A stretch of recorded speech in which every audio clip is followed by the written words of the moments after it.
Olá pessoas, sou a professora Benecilda da disciplina de Geografia e hoje nós vamos estar dando continuidade às retomadas. Vamos estar estudando a ascensão da China no cenário internacional.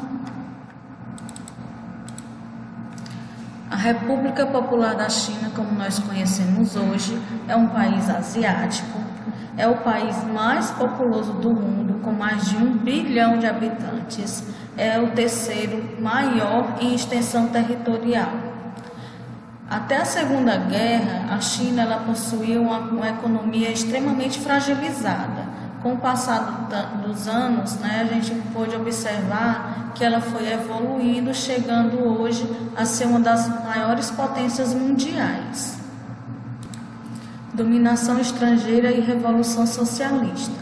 Nós podemos observar aqui nesse mapa que a gente tem uma dominação de outros países sobre o território chinês, como por exemplo, a gente pode citar aqui a Rússia, que tinha esse domínio, aqui a Grã-Bretanha, a França, os Estados Unidos da América e o Japão, principalmente aqui nessa área da Manchúria, onde a gente vai ter uma grande reserva de recursos naturais. Nessa época, a gente tinha o neocolonialismo, e o imperialismo, que submeteram a China aos interesses capitais mundiais, no caso aí desses países que eram grandes potências.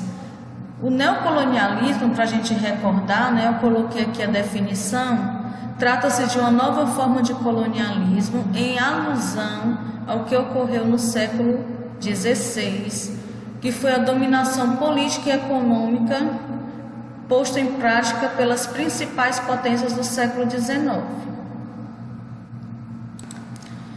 Os chineses, como não estavam satisfeitos com a situação, eles entraram em oposição a essa dominação estrangeira. Então, no caso, grupos nacionalistas chineses se organizaram e deram início à luta pela libertação nacional, que foi aí a reforma socialista, Revolução Socialista, perdão.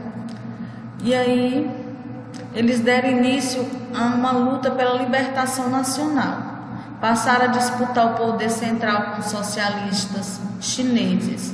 Como resultado da vitória dos socialistas, em 1949, foi proclamada a República Popular da China sob a liderança de Mao Tse-tung, esse rapazinho aqui que está aqui do lado. Ele implantou o socialismo, já que nesse momento, nessa época, vamos recordar aqui, era a época da Guerra Fria, então existiam 2 polos apenas de poder. Certo? E esses 2 polos eram quais? Os Estados Unidos com o capitalismo, que é a economia de mercado, e o socialismo com a União Soviética. Pela própria proximidade territorial da China com a União Soviética, eles se tornaram aliados e, no caso aí, se tornaram socialistas. E aí, com a implantação do socialismo, afastou-se a dominação estrangeira. E aí, de 1949 a 1946, durante o governo de Mao Tse-tung, a população chinesa passou por grandes dificuldades, convivendo com fome, que matou milhares de camponeses, reformas sociais e econômicas, que foram promovidas por Mao Tse-tung e que acabaram não sendo plenamente bem-sucedidas. Após a morte de Mao Tse-tung, a ala reformista do Partido Comunista Chinês, conhecido como PCC, assumiu o poder. Assume aí Deng Xiaoping, que implantou reformas na sociedade chinesa e que transformou ela em uma grande potência mundial. As reformas incluíram o desenvolvimento industrial, a modernização da agricultura, a infraestrutura,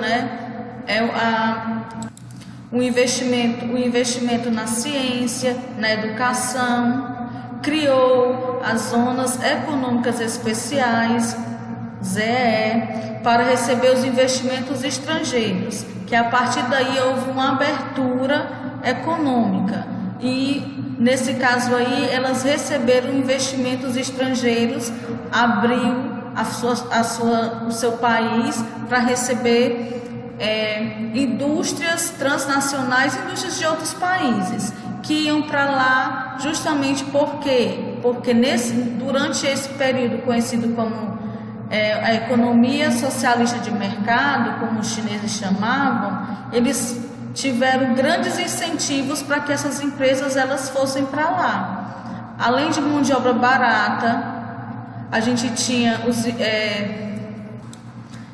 redução de impostos, infraestrutura portuária, aeroportuária, rodoviária, ferroviária, abastecimento de água e de esgotos e de comunicação, para facilitar a exportação e a importação das mercadorias produzidas por essas indústrias. Mas nem tudo são flores, né? Houve uma abertura econômica, mas não houve a democracia. No caso aqui, houve essa ausência por quê? Porque a China possui uma estrutura política autoritária e ditatorial que, apesar de ter pequenos países, apesar de ter pequenos partidos, né? Na realidade só funciona um, que é o PCC. Então é o monopartidarismo, né? Não se pratica democracia e não há liberdade de expressão escrita ou falada. Tudo é controlado pelo governo, inclusive os aplicativos utilizados pela população. No decorrer dos anos de 1990 até o ano 2000, o PIB chinês ele apresentou um grande crescimento. Aí a gente vai observar aqui o mapa. Veja aqui, ó, o mapa. A gente percebe, né, que nós temos vários países, porque aqui nós temos o mapa mundi, e ele vai estar mostrando o mundo, o crescimento anual do PIB em 2015. Observe aqui que a China, esse territóriozinho aqui, certo? Ele vai estar nessa cor, né, que vai de 6 a 8, certo? No caso aqui, ao porcento em relação ao crescimento econômico.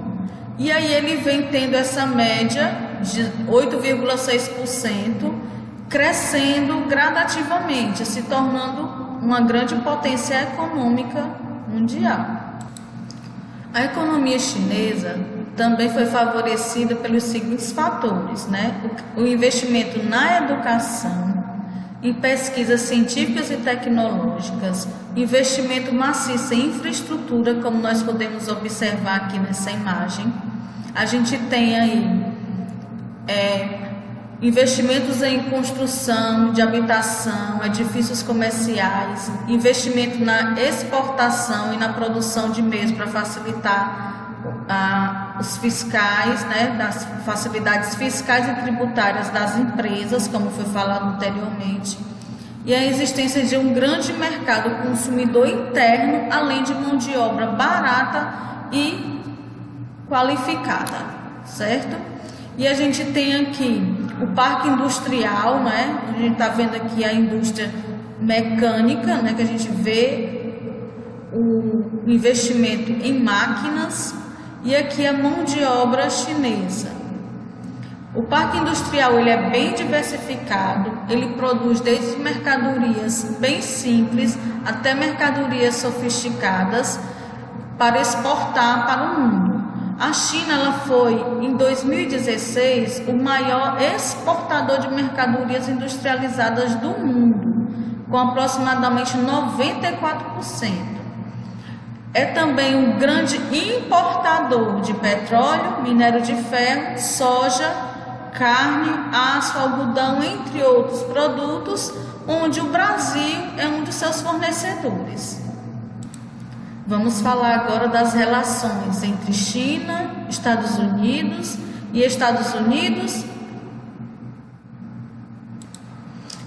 Nós vamos falar sobre a China e Estados Unidos. Depois nós vamos falar sobre a China e o Brasil, as relações comerciais existentes entre eles. certo? Para iniciar, vamos estar falando um pouquinho sobre a relação China e Estados Unidos, né? Que os dois, eles não se consideram inimigos, certo? Mas eles sabem que eles são fortes concorrentes na geopolítica mundial. A gente sabe que os Estados Unidos é o país com maior, é a maior potência mundial. E a China a gente pode considerar até ela como a segunda potência mundial, certo? Mas entre eles há alguns pontos de tensões. E eu achei interessante a gente ressaltar que a situação de Taiwan, que a China considera a ilha Formosa, né, como ela é conhecida, considera ela como parte do seu território, e já os Estados Unidos, né, prefere a separação entre eles, a independência da China continental, né? Ele quer que eles sejam separados. Isso para quê? Claro, interesses comerciais, né? Os Estados Unidos, eles criticam a China em relação aos direitos humanos, né? Já que a China, ela é uma ditadura, né? E essa ditadura, ela promove a censura. E isso aí tudo é controlado pelo Estado. Então, os Estados Unidos criticam esse posicionamento da China. Mas, embora haja essas tensões políticas, o interesse comercial entre eles supera tudo isso, né? Porque a China é o maior parceiro foi, né, o maior parceiro comercial dos Estados Unidos em 2016.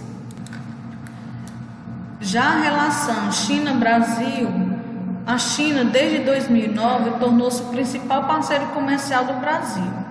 Entretanto, o Brasil exporta mais produtos primários, né? Soja, minério de ferro, aço, petróleo bruto. E esses produtos, eles não têm valor agregado, eles são de baixo custo, certo? E o Brasil, ele acaba comprando da China produtos industrializados. Então, esses produtos industrializados, eles já têm um alto valor, então eles são mais caros. E dá-se para perceber aí que nessa comercialização, nessa relação, a China, ela tem uma vantagem, né? Porque ela compra produtos primários, né, matéria-prima, a baixo custo, e ela vende para a gente a um alto custo, ok? É isso aí, pessoas. Eu espero ter ajudado. Bons estudos, façam uma atividade. Qualquer coisa, entre em contato com o professor no privado. Até a próxima aula.